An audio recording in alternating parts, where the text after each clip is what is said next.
Pakinggan po natin ang mensahe ng ating punong lungsod ng Pasig, mga kasama. Palakpakan po natin Mayor Vico Soto. Magandang umaga po sa atin lahat, Vice Mayor Dodot, mga konsehal, sa mga kasama natin mula sa NGAs, sa mga kawani ng infrastructure sector natin.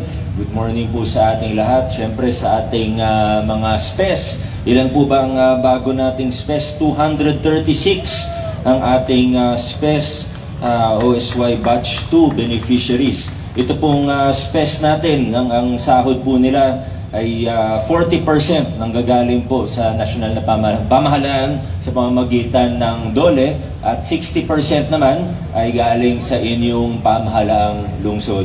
At gaya naman ng lagi kong pinapaalala sa lahat ng pumapasok na bagong empleyado man o SPES o GIP man, lagi po nating tatandaan pag meron tayong pag may natatanggap tayo mula sa pamahalaan, dahil ito po ay galing sa kaban ng bayan, galing po sa taxpayers ng ating lungsod at ng ating bayan, mas mataas po yung level ng responsibilidad. Meron tayong pananagutan sa taong bayan.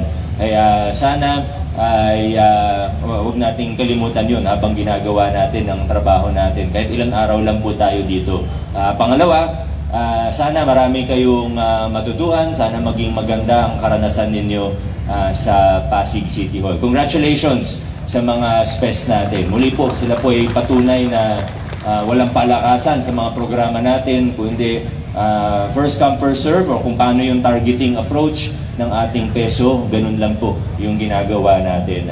So again, congrats po sa inyo. Sa ating mga kasama naman, sa mga kawani ng ating lokal na pamahalaan, nakahalos isang linggo na rin tayo sa adjusted work schedule natin, alinsunod po sa direktiba ng no less ng Malacanang at napagkasunduan po sa Metro Manila Council. Hindi pa lahat ng LGU ay sumubok sa ganitong work arrangement. Yung iba, obserbahan daw muna nila yung mga nauna. Ngayon pa man, nakikita naman natin na magiging, o kahit pa paano, dito sa unang linggo, nagiging maganda naman, makakatulong sa traffic situation, at makakatulong pati sa mga empleyado natin, lalo na yung nakatira, siguro yung mga nakatira malapit dito, baka malamang ayaw niyo, pero dun sa mga nakatira sa mas malayo, gaya ng nakatira sa Manggahan o Santolan, yun sa kanila, makakatulong po talaga ito kasi papunta dito, nagbi-build up pa lang yung traffic, pero yung pauwi, yung mas malaking ginhawa po siguro para dun sa malayo yung mga tahanan dito sa City Hall, Kasi pag umalis kayo ng 4 PM or 4:15 PM dito sa City Hall, ay siguro yung travel time ninyo wala pa sa kalahati. Depende, So, tingnan natin, obserbahan natin kung nakita natin na mas malaking tulong ito, itutuloy natin. Kung nakita naman natin at pag nag-feedback po kayo na talagang ayaw po natin o hindi naman siya masyadong nakakatulong, kumbaga, cost-benefit analysis yung gagawin natin. Bigyan natin ng ilang buwan, obserbahan natin. Tapos lilipat din naman po tayo sa temporary City Hall natin na kung nadadaan po kayo doon, ay hita nyo, patapos na siya. So, tinan din natin, kung change location po tayo ng abutin tayo ng taon din doon, tinan po natin kung maganda bang ituloy ito. So, wala pang definite, obserbahan natin, pag-aaralan po natin kasama ng Office of the City Administrator at ng HRDO po natin. Bilang panghuli, yung iba po sa inyo, nakasama ko sa AIP planning natin, mainstreaming po natin. At masasabi ko lang po, nakakatuwa dahil mahirap talagang planning sa pamahalaan. Sa totoo, pwede natin i-shortcut ang mga bagay-bagay. Pero gaya ng lagi kong sinasabi, ang pangarap natin at ang misyon natin dito sa lokal na pamahalaan ay mag-iwan ng mas magandang sistema kaysa sa dun sa nadatnan natin. So dapat mas konti ang problema pag alis natin dito kaysa nung pumasok tayo. Lahat po tayo, para yan sa lahat sa atin. Kaya nakakatuwa pag nakikita natin yung mga improvements. Kung matatandaan yung mga involved dun sa mga una natin, 2019, 2020, of course, dahil sa pandemya, lalong naging mahirap. Kung natatandaan po ninyo, yung mga una tayong nag-AIP planning, talagang medyo magulo. Aminin natin, di pa tayo sanay sa mga ganong proseso.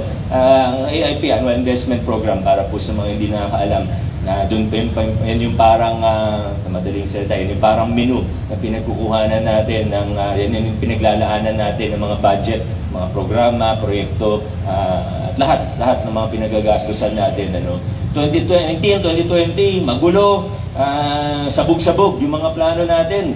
Ngayon, marami pa tayong siguro dapat i-improve pa, pero mas siguro 300%, by 300% mas smooth yung mga proseso ngayon. Kaya sa mga department heads natin, sa mga involved sa planning, sa iba't ibang opisina, congratulations po sa inyo. Job well done. Marami pa tayong kailangan gawin, pero nakikita po natin na talagang malaki yung improvement natin. Kaya lagi ko nga din sinasabi kina Attorney Jeron, sa mga department heads natin, huwag kayong mag-alala kung sa mga unang taon na ginagawa natin to, medyo mababa yung utilization natin.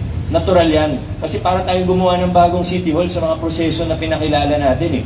Yung planning process pa lang natin. Sa engineering, alam nyo naman yan kung ano yung mga tinatag natin na planning mechanisms na gusto natin maayos, gusto natin malinis, yung paglilinis ng procurement, yung pagtatag ng isang planning process, hindi madali, So, natural na sa umpisa, may lag ka talaga na 2 to 3 years. So, ngayon, dito na natin makikita. Dito na natin makikita yung fruits ng mga pinaghihirapan natin. So, muli po, congratulations. Ako po ay lubos na natutuwa dahil talagang maganda po yung mga nangyayari ngayon. Congratulations po sa atin.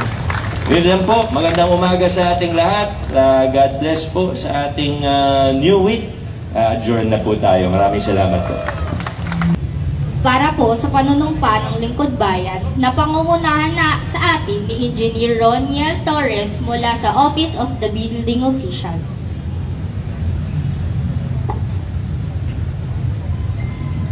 Taas po natin ang ating kanang kamay para sa panunumpa ng Lingkod Bayan.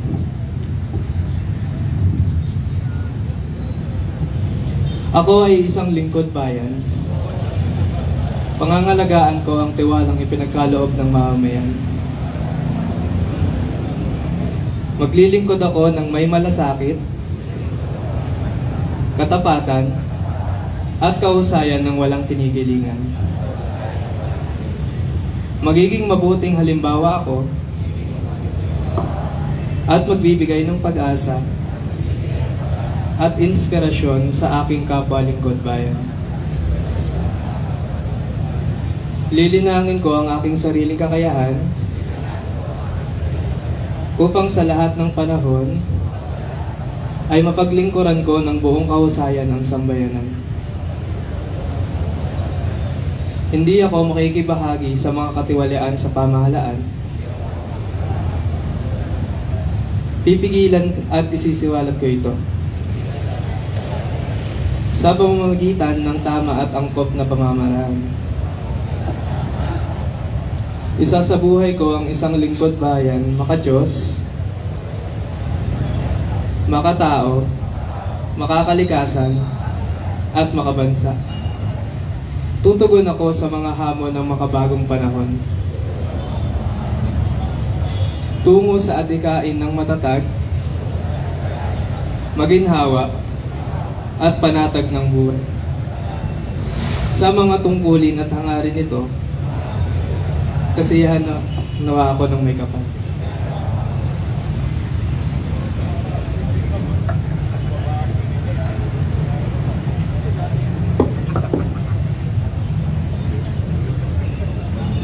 Ngayon po ay ginugunita natin ang mga sumusunod.